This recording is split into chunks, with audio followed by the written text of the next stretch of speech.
நீதிமொழிகள் 24ஆம் அதிகாரம் 5வது வசனத்துல இது ரொம்பவே இம்பார்ட்டன்ட்ங்க. ஞானம் உள்ளவன் பலம் உள்ளவன் அறிவுள்ளவன் தன் வல்லமையை அதிகரிக்க பண்ணிக்கிறான்ட்டு வசனம் இருக்குங்க.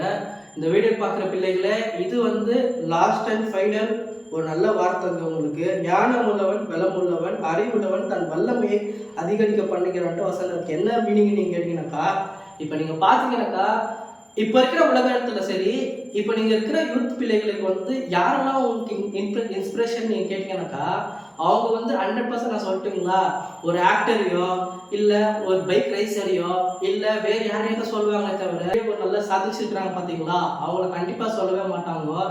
ஆனா நீங்க அவங்களுடைய லைஃப்ல பாத்தீங்கன்னாக்கா, அவங்க தான் உண்மையான ரியல் ஹீரோங்க. இந்த மிலிட்ரி மேனுங்கோ, அதே போல இந்த தேசத்துல இருக்கிற விஞ்ஞானிங்கோ, அதே போல நம்ம நாட்டுக்காக பாடுபடுற ஃபார்மர்ஸுங்க நிறைய பேர் இருக்கிறாங்க அந்த மாதிரி ஹீரோங்க. என்ன நீங்க கேட்டீங்கன்னா, ஞானம் உள்ளவன் பலம் உள்ளவன். உங்களுக்கு ஞானம் இருந்தா தான் நீங்க ரியலா நீங்க ஒரு நல்லா ஸ்ட்ராங்கா இருக்கிறீங்கன்னு அர்த்தங்க. உங்களுக்கு ஞானம் இல்லைனாக்கா எப்படி இருக்கும் உங்க வாழ்க்கைன்னு நீங்க கேட்டீங்கன்னாக்கா, நீங்க ப்ரிப்பேர், அதாவது நீங்க கஷ்டப்பட்டு ஒரு விஷயத்த பிளான் பண்ண கூட உங்களுக்கு முடியாது. உங்களுக்கு தெரியாது. எப்படின்னாக்கா, கர்த்தர் உங்களுக்கு நடத்துவாரு. இப்போ இஸ்ரேல் ஜனங்களை எகிப்துல எப்படி நடத்தினார் நீங்க பாத்தீங்கன்னாக்கா, எவ்வளவு அற்புதமா நடத்தினாருங்க. அப்போ நீங்க நினைக்கிறீங்களா அவங்களுக்கு ஞானம் இருந்துச்சு, இந்த மாதிரி இருந்துச்சு? அப்போதுக்கு அவங்க கிட்ட ஒரு கூகுள் மேப்பும் இல்லை, ஒரு ஷீட்டும் இல்லைங்க. ஆனா கூட கர்த்தர் நடத்தினார் பாத்தீங்களா?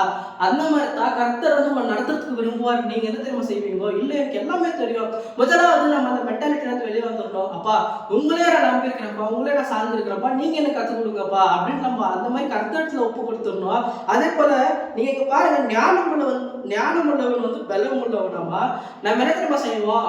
இப்போ உடற்பயிற்சி செய்யறது நல்லது தான். உடற்பயிற்சி செய்யறது, அதே போல இந்த பாக்ஸிங், ஸ்போர்ட்ஸ், அதெல்லாம் ஓகே, நல்லது, உடம்புக்கு ரொம்ப நல்லது, நம்ம மென்டல் ஹெல்த்துக்கும் ரொம்ப நல்லது. ஆனா